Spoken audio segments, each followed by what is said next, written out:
Meron pa tayong text dito from Ma'am Josie. Ang sabi niya, sinasabi ng incoming President Noy na eradicate niya corruption but wala siya sinasabing particular solution. So medyo okay. Medyo nawala, no? Okay, baka tumawag ulit si Engineer, no? At least wala naman na tayong oras pero mas maigi magkaroon sana ng parting word si Engineer, no? Okay, antabayan natin, no? Naputol ang linya ni Engineer Art mula po dyan sa Los Angeles, California, ano po? So, yan po ang dedikasyon ng Americans for a Better Philippines. Kahit na po ang kanilang spokesperson ay umuwi pansamantala sa Estados Unidos upang pulungin ang kanilang grupo, ano po?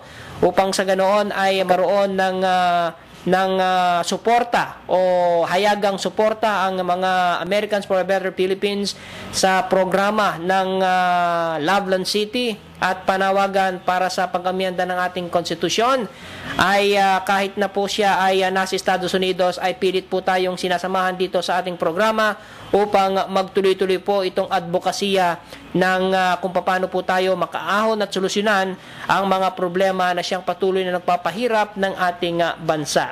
Okay, diretso ko lamang po ang sinasabi ni Ma'am Josie. Sabi niya, sinasabi ng incoming President Noy na eradicate niya corruption but wala siya sinasabi particular solution, so medyo antay tayo paano niya i-work lalo sa paligid niya may mga established na corrupt na politician. Thanks. Ayan, no?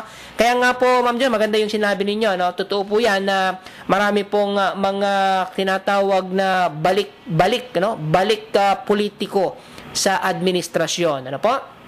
Pero kaya nga po, ito pong ating advocacy o itong advokasya ng Americans for a Better Philippines na Loveland City ay patuloy ay pinipilit po ng spokesperson na si Engineer Arthur Bioy na ilapit po sa Administrasyong Aquino upang sa ganoon ay makita po ang kagandahan ng isang Loveland City. Ang Loveland City ay gaya ng sinabi ni Engineer Arthur Bioy ay sa sentro sa pag-develop ng education at medical tourism dito sa ating bansa upang sa ganun ito'y maging sentro ng medisina at ng edukasyon sa buong mundo. At syempre, alam naman po natin na sa usapin ng medisina ay napakarami pong professional doctors, nurses at mga caregivers ang Pilipinas na nag-a-abroad po.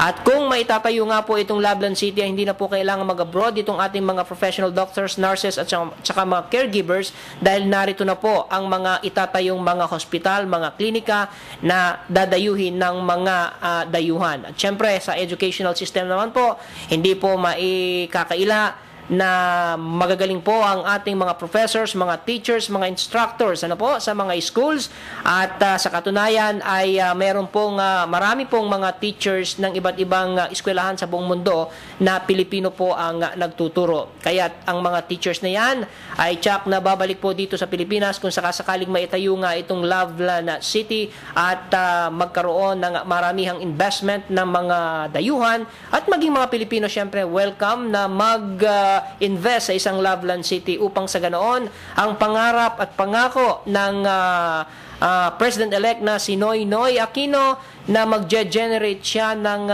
maraming trabaho. Ito na po yung pagkakataon. Ano po? Tila nagko-coincidence po. Itong panawagan ng Pangulong Pinoy na mag-generate ng high-paying job dito po sa isang Loveland City na kung saan kapag ka natuloy ay makakapag-generate po ng libo-libo na trabaho na high-paying job. At syempre, maging ang ating mga local contractors ay mabubuhay dahil syempre marami pong itatayong mga infrastruktura sa isang Loveland City. Kaya ibig sabihin niyan, hanggat marami pong nagkakaroon ng trabaho, nagkakaroon ng maraming taong may kakayahang gumastos. At syempre, pag maraming tao po ang nagkakaroon ng maraming kakayahan para gumastos, syempre, ang resulta po niyan ay ang pagsigla ng ekonomiya. At syempre, ang resulta ng pag-unlad ng ekonomiya ay ang kaunlaran ng ating bansang Pilipinas. From Nards Romero from Angeles City, sabi niya, marami ng galit na Amerikano kay Obama. Ang tagal nang nakaupo as president ay wala pang nangyayari sa American economy. Instead, at nagdadive pa. Ayan. Sabi nga ng mga American ay si Obama ay sobra sa dada. Ayan, no? So, yan.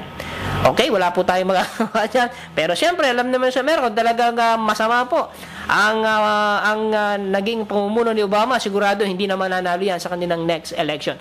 Okay, mula pa naman sa isang kabalen natin, si Albert from Pampanga ulit. Kabalen, text mo sa akin ang landline ni engineer sa LA at may unlimited call ako sa US at Canada. Ayan, no? Okay, Albert, kabalen, no? I-text sa'yo yung cellphone lang alam ko, no? I-text mo na lang yung cellphone niya na roaming ngayon, ano? Na dahil tinext ako kanina, ipapasa ko sa'yo at i-text mo na lang siya, no? Okay, so wala na po tayong oras at hindi na rin siguro babalik si Engineer Art, no? Dahil 5 minuto na, lampas ng ating oras na alas 7.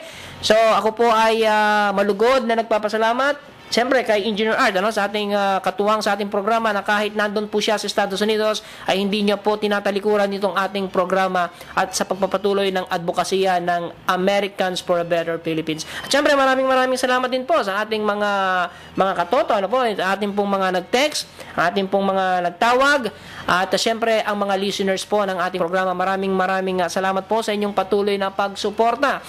Sabi nga po nila, ang inyong partisipasyon at pagbibigay ng mga pahayag dito sa ating programa ay isang malaking bagay dahil sa inyong mga reaksyon ay nagkakaroon po ng mas magandang talakayan dito sa ating programa. At syempre sabi nga nila, kapag may mga talakayang tulad nito ay nagkakaroon ng mas masinsinang pagtingin sa anumang problema dito sa ating bansa. Okay, last text siguro, baka meron pa, Albert. Ayan, hindi ko talaga alam ang landline, ano? Okay, wala na po tayong oras. Maraming salamat po at syempre magandang gabi sa inyong lahat.